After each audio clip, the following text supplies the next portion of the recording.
আসসালামু আলাইকুম। মোল্লা সাহেব, আপনি ভালো আছেন তো? না, জি আলহামদুলিল্লাহ, আল্লাহ ঠিক করে আছে। কথা হয়েছে আপনাদের এই যে হাসিলা বিল উচ্ছেদ হইলো, এই উচ্ছেদ সম্পর্কে আপনাদের জামিয়া দারুল উলুম গোয়ালপাড়া মাদ্রাসার তরফের থেকে আপনারা কিছু সাহায্য করছেন না? হ্যাঁ, আমরা জুয়া 14 তারিখে আপনার সরকারিভাবে উচ্ছেদ হয়েছে। আর এই উচ্ছেদের পাশাপাশি আমরা জমিয়ত আরও আনসুর বিভিন্ন সংগঠনের দ্বারা আমরা কিছু সহায় সহযোগিতা করছি।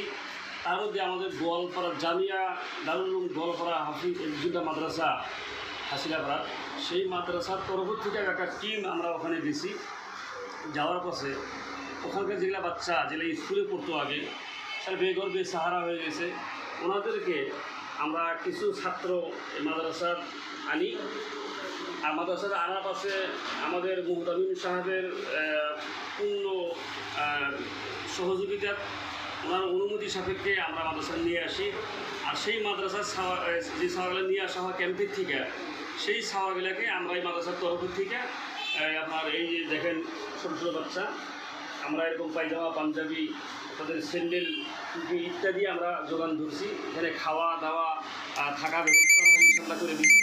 আর তারা স্কুলেও পড়বো, হ্যাঁ, আর এখানেও 2 টাইম আপনার মাদ্রাসায় পড়বো। যতদিন এরা এদের মানে ব্যবস্থা না হয় সে পর্যন্ত আমরা মাদ্রাসাটি ইনশাল্লাহ ব্যবস্থা করে দেবো।